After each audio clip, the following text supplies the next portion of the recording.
Welcome to జిల్లా వాణి news బులెటిన్లో ముందుగా హెడ్లైన్స్.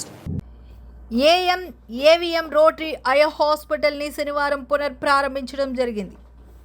ఈ కార్యక్రమంలో రోటరీ జిల్లా governor Kalyan Chakravarthi, rotary past governor M Venkateswara Rao, past governor Kishore Kumar, past governor Vishwanatham, Anakapalli వర్తక సంఘం కార్యదర్శి కొనతాల లక్ష్మీనారాయణ పెదబాబు, అధ్యక్షులు తమ్మన్న రఘుబాబు, ఏవి హాస్పిటల్ అధ్యక్షులు సుంకర వెంకట రంగారావు, కార్యదర్శి Boddeda Ramappal Naidu, eye operation doctor Vishnuvardhan Reddy కార్యక్రమం నిర్వహించడం జరిగింది. కార్యక్రమానికి అధ్యక్షులుగా రోటరీ అధ్యక్షులు బుద్ధా శ్రీనివాసరావు ఉపన్యాసం చేశారు. తదుపరి ఐ హాస్పిటల్ నూతన చైర్మన్ బుద్ధా రమణాజీ కార్యక్రమ అధ్యక్షత నిర్వహించి ప్రార్థనతో ప్రారంభించి జ్యోతి ప్రజ్వలన చేశారు. ఈ సందర్భంగా వర్తక సంఘం కార్యదర్శి కొనతాల లక్ష్మీనారాయణ మాట్లాడుతూ ఈ కార్యక్రమం ఆపకుండా జరగాలని, కావలసిన నిధులను సమకూర్చుకోవాలని రోటరీ క్లబ్ను కోరారు. అదేవిధంగా ఫాస్ట్ గవర్నర్ వెంకటేశ్వరరావు మాట్లాడుతూ నిధులు సమకూర్చుకోవాలని, మంచి కార్యక్రమాలు చేయాలని కోరారు. ఈ సమావేశంలో eye hospital co chairman Kadimisetti Satish, Rajeswari Prasad, Achyutaramayya, KLMK Kumar మాట్లాడడం జరిగింది. రోటరీ ఐ హాస్పిటల్ నందు ప్రతి శనివారం మధ్యాహ్నం 2:30 గంటలకు ఓపీ ప్రారంభించడం జరుగుతుంది. ఆపరేషన్ అవసరమైన వాళ్ళని ఆదివారం ఉదయం ఆపరేషన్ చేసి ఉచితంగా మందులు, కళ్ళజోడు ఇవ్వడం జరుగుతుందని అన్నారు.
రండి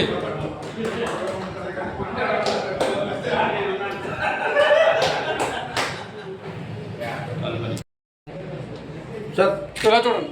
రండి, ఉండండి సీను.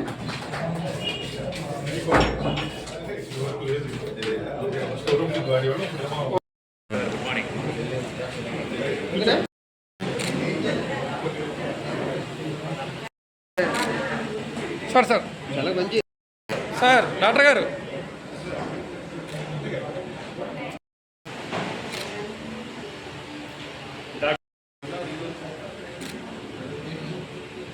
ఓకే.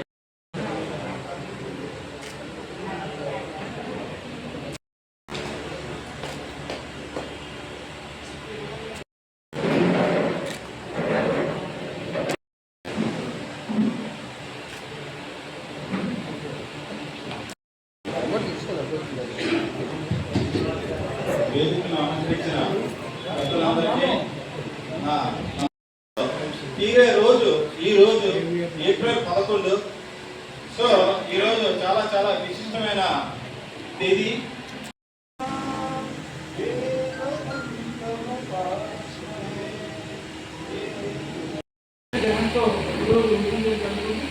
కానీ ముందుగా ఈ హాస్పిటల్ రావడానికి దీనికి కారణమైన ప్రకారం ఉపసంఘం ముందు మనం ఇంత ప్రెషన్ తీసుకొని మరి డాక్టర్స్ తోటి చూడండి సార్, సార్ ఎలా చూడండి.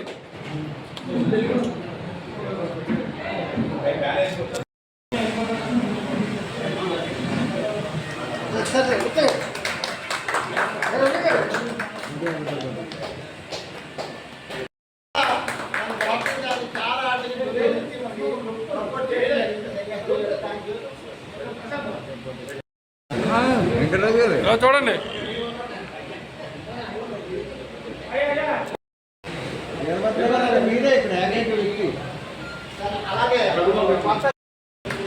సార్ చూడండి.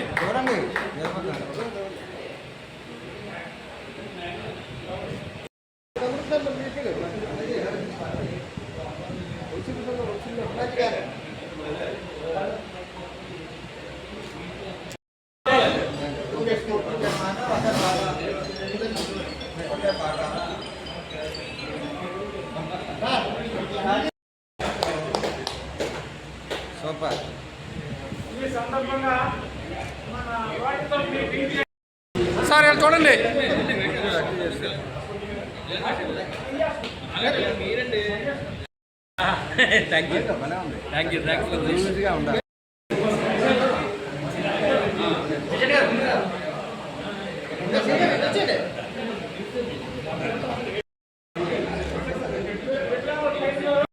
గత 24 సంవత్సరాలుగా చేస్తున్నటువంటి కార్యక్రమాలు వారు మనకు ఈ ఫెసిలిటీని ఇవ్వటం వల్ల ముఖ్యంగా ముందుగా లక్ష్మణ గారికి ఇతర అందరి సభ్యులకి ధన్యవాదాలు చెప్తున్నాం. ఈ అసోసియేషన్ ఇంకా రాబోయే రోజుల్లో కూడా కంటిన్యూ అవుతుందని ఆశిస్తున్నాను. మరి రోటరీ క్లబ్ అనకాపల్లి అంటే అన్నిటికీ ఎంతూజియాస్టిక్గా ముందుకు వస్తారు. ఏ కార్యక్రమం ఎప్పుడు ఏ గవర్నర్ చేపట్టినప్పుడు కూడా కంటిన్యూస్గా చేస్తూ ఉన్నారు. గత 24 సంవత్సరాలుగా మీరు ఈ కార్యక్రమం చేస్తున్నందుకు ధన్యవాదాలు చెప్తూ గతంలో ఉన్నటువంటి జవహర్ గారికి మరి సక్సెస్ఫుల్ డిఓ ఎంతూజియాస్టిక్ డిఓ మిత్రులు సతీష్ గారు, రమణాజీ గారు ఈ కార్యక్రమాన్ని ఇంకా ముందుకు తీసుకెళ్తారు. మీ అందరి సహకారం. మరి దీనికి ఇవాళ ముఖ్యంగా మనకి గ్రాంట్ రావటం, దానికి రాజేశ్వర ప్రసాద్ గారు, డాక్టర్ వెంకటేశ్వరరావు గారు, ఇతర సభ్యులందరూ కృషి చేశారు. ఇది మొదటి మెట్టనే నేను అనుకుంటున్నాను. ఇంకా దీన్ని అభివృద్ధి చేయడానికి, ఇంకా ఖర్చు పెట్టడానికి చాలా అవకాశాలు ఉన్నాయి. చెయ్యాలి, ఇంకా ఆధునీకరణ చేయాలి, ఇంకా మోడర్నైజ్ చేయాలి. రాబోయే రోజుల్లో అది కూడా దాని నిమిత్తం కూడా పనిచేస్తూ ఇది ఒక బిగినింగ్ అని, ఇది మనం మొట్టమొదటి దశలో ఉన్నామని, ఇంకా ఎదగాలని చెప్పి కోరుకుంటున్నాను. అండ్ మీ అందరికీ congratulation president Srinivas and every friend. చాలా వరకు మిగతా చోట్లన్నీ కూడా ప్రైవేట్ హాస్పిటల్స్ వచ్చేయడం వలన ఈ మధ్యకాలంలో కూడా పేషెంట్ని గుర్తించడం కూడా చాలా కష్టమైపోతున్న రోజులు. ఇక హాస్పిటల్ రన్ చేయవలసి వచ్చినా కూడా ఈ హాస్పిటల్ విషయంలో పేషెంట్లు దొరకడం లేదు అన్నది కూడా ఒక ఇబ్బందికరమైనటువంటి వాతావరణం ఉంది. అందుకని మనం ఎక్కడైతే రూరల్గా ఉన్నారో ఎక్కువగా రూరల్ క్యాంపులన్నీ కండక్ట్ చేసి అక్కడి నుంచి మన పేషెంట్ని తీసుకుని వచ్చి వాళ్ళకి మెయిన్గా ఇంటర్నల్గా బాగా పల్లెటూరులు అటువంటిది లేదంటే ట్రైబల్ ఏరియాస్కి అక్కడికి వెళ్ళి మనం ఈ వాళ్ళకి కావాల్సినటువంటి సౌకర్యాన్ని మనం వాళ్ళని ఇక్కడి నుంచి ట్రాన్స్పోర్ట్ చేసి ఇక్కడ తీసుకుని వచ్చి మనం చేస్తే బాగుంటుందని చెప్పి నా సూచన. ఎందుకంటే సిటీస్లో అందరికీ కూడా అవకాశం ఉంది, హాస్పిటల్స్ ఉన్నాయి, కానీ ఇంటర్నల్గా ట్రైబల్ ఏరియా మన దగ్గర కాబట్టి మన ట్రైబల్ ఏరియాలో ఈ సదుపాయాలు లేవు. వాళ్ళకు తెలియదు అసలు ఈ హై తర్వాత టెస్టింగ్ పిల్లలకు కూడా చదువుతున్నప్పుడు వాళ్ళకి దృష్టిలోపం ఉన్నదన్నది కూడా తెలియదు. ఆ దృష్టిలోపం ఉన్నది అన్నది ఎప్పుడు గుర్తిస్తారు అంటే ఈ హాస్పిటల్స్కి మన స్కూల్స్కి వెళ్ళి ఈ టెస్టులు చేస్తున్నప్పుడు ఆ పిల్లలకు ఉన్నటువంటి ఈ దృష్టిలోపాన్ని మనం ఆ టైంలో గుర్తించడం జరుగుతుంది, కానీ మామూలుగా కూడా గుర్తించడం అన్నది అవకాశం కలగడం లేదు. వాళ్ళ పిల్లలు ఏంటంటే చూసి కూడా నాకు లోపం ఉంది అన్నది వాళ్ళు గుర్తించలేకపోతున్నారు. కాబట్టి మనం మన సర్వీసెస్ అన్నీ కూడా సిటీ కన్నా కూడా మనం ఇంటర్గా మామూలుగా ట్రైబల్గా కూడా ఎక్స్టెన్షన్ చేస్తే బాగుంటుందనేసి దానికి కావాల్సినవి చాలా సదుపాయాలు కావాలి. ఎందుకంటే అన్నిటికన్నా ముఖ్యం ట్రాన్స్పోర్టేషన్. ఇందాకే మన సతీష్ గారు చెప్పడం జరిగింది, ఆ ట్రాన్స్పోర్ట్కేమో ఒక ఆటో కూడా సమకూరుగా ఉన్న ఉద్దేశంతో ఉన్నారు. దానికి కూడా ప్లాన్ చేస్తున్నారు. దానికి ఆ టైం వచ్చినప్పుడు అది వచ్చినప్పుడు నా వైపు సహకారంగా నేను చేయవలసింది. కంట్రిబ్యూషన్ నేను చేస్తానని ఒక మాట ఇస్తూ ఆ టైం వచ్చినప్పుడు చెప్పవలసిందిగా కోరుతూ నాకు ఈ అవకాశం ఎక్కడ కూడా అటువంటి టైంలో వెటర్నరీ హాస్పిటల్ ఉండాలని ఆలోచించి ఇక్కడ హాస్పిటల్కి ఎక్కడం, అదృష్టవత్తు ఫెంటాస్టిక్ డాక్టర్స్ దొరికారు. ఇద్దరు స్పిన్స్టర్సే, పెళ్లి చేసుకోలేదు వాళ్ళు. వాళ్ళ రెసిడెన్స్ కూడా ఇక్కడే. ఒకటి జయమ్మ, రెండు Kamalabai. We can never forget the services అండి. 24/7 365 days, నో హాలిడేస్. అంత ఇదిగా వర్క్ చేశారు కాబట్టి ఇది బ్రహ్మాండంగా పేరు సంపాదించుకుని చేశారు. మా మర్చెంట్స్ కూడా ఇక్కడే వాళ్ళ వయసులోనే మా దగ్గర ఇక్కడే డెలివరీ చేస్తున్న రోజులు అవి. ఇక్కడ వర్క్ చేస్తున్న డాక్టర్స్ అందరూ కూడా ఇప్పుడు ప్రైవేట్ హాస్పిటల్స్ స్టార్ట్ పెట్టుకున్నారు. కార్పొరేట్ హాస్పిటల్స్ అయిపోయాయి. మీరు నాట్ వెరీ యాక్చువల్గా వెరీ ప్రౌడ్ ఆఫ్ ఇట్. ఎందుకంటే ఇక్కడ చేసిన డాక్టర్స్ అక్కడికి వెళ్ళి హాస్పిటల్ చేసి బాగా షైన్ అవుతున్నారంటే వీ ఫీల్ వెరీ హ్యాపీ. మాకు ఒకటే ప్రాబ్లం ఏమిటంటే మాకు ఇమీడియట్గా రిప్లేస్మెంట్ దొరికింది. ఇప్పుడు వాట్ ఇస్ హ్యాపెనింగ్ ఇస్ అప్పుడు 25-30 lakhs స్పెండ్ చేసుకోండి పర్ ఇయర్ ఇక్కడ ఈ హాస్పిటల్ మీద లోన్. అప్పుడు మాకు ఇంచుమించు ఓపీ 150-200 ఉండేది మాకు. ఈరోజు ఓపీ లేదు పెద్దగా, ఇన్పేషెంట్ లేదు పెద్దగా, ఖర్చు మాత్రం అలాగే అవుతుంది మాకు. మేము ఈరోజు కూడా డెలివరీకి 5,000 తీసుకుంటున్నాం, సిజేరియన్కి అయితే 50,000 రూపీస్ తీసుకుంటున్నాం. అయితే nowhere in India can get so cheap treatment. అది ఏంటంటే జస్ట్ సర్వీస్ అంతే. అనకాపల్లి వర్తస్థము ఏ ఇన్స్టిట్యూట్ స్టార్ట్ చేసినా ఓన్లీ సర్వీస్ మీద చేస్తున్నాం. ఒకరికి ఉపాధి కల్పించడం ప్లస్ సొసైటీకి సర్వీస్ చేయడం అన్నది మోటో. ఆ రోజుల్లో ఆ విజన్తో పెట్టారు వాళ్ళు. ఈ రోజైతే ఎవరో డెఫినెట్గా ఆలోచన చేయగలగా. Fantastic people with no education, hardly anyone had any education అప్పుడు ఆ రోజుల్లో వాళ్ళకి. ఇన్స్పైట్ ఆఫ్ దట్ వాళ్ళు they had a fantastic vision at doing something to the society, give back something to the society from our own funds, from our own money. ఒక్కదే donation కూడా తీసుకోవడం లేదు ఇప్పుడు కూడా. మా టర్న్ ఓవర్ మీద కొంచెం అమౌంట్ మేము తీసి అసోసియేషన్కి కంట్రిబ్యూట్ చేస్తే అసోసియేషన్ ఇన్ టర్న్ హాస్పిటల్ కావనివ్వండి, కాలేజ్ అవనివ్వండి, హై స్కూల్ అవనివ్వండి, ఇప్పుడు పాలిటెక్నిక్ కాలేజ్, ఎలిమెంటరీ స్కూల్ కూడా ఉంది. ఇవన్నిటికీ కూడా చేస్తూ ఎవ్రీ ఇయర్ ప్రతి సంవత్సరం కూడా పండుగకి ఇంచుమించు 4,000 నుంచి 5,000 దాకా దుప్పట్లు, చీరలు, బియ్యం ఇస్తుంటాం.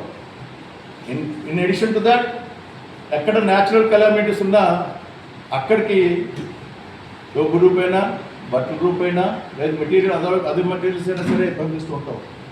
యాజ్ ఫార్ యాజ్ మహారాష్ట్ర, లాతూర్లో అయితే అక్కడ పంపించాం.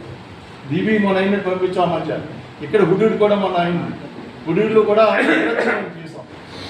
ఇవన్నీ ఏంటంటే ఇట్స్ సర్వీస్. మీరు క్లబ్ పెట్టుకున్నారు, మేము అసోసియేషన్ అని పెట్టుకున్నాం, కానీ సర్వీస్ చేస్తాం. సర్వీసే ఇంకంత మోటివ్. మాకేం బెనిఫిట్ అవ్వలేదండి. మా మర్చెంట్స్ ఎవరైనా సరే ఫెయిల్ అయిపోతే అక్కడ రూపాయి ఇవ్వమని, బట్ ఎవరైనా దెబ్బతున్నారంటే అక్కడ డబ్బు ఇస్తాం. So that's the way we are train to do, or should to do.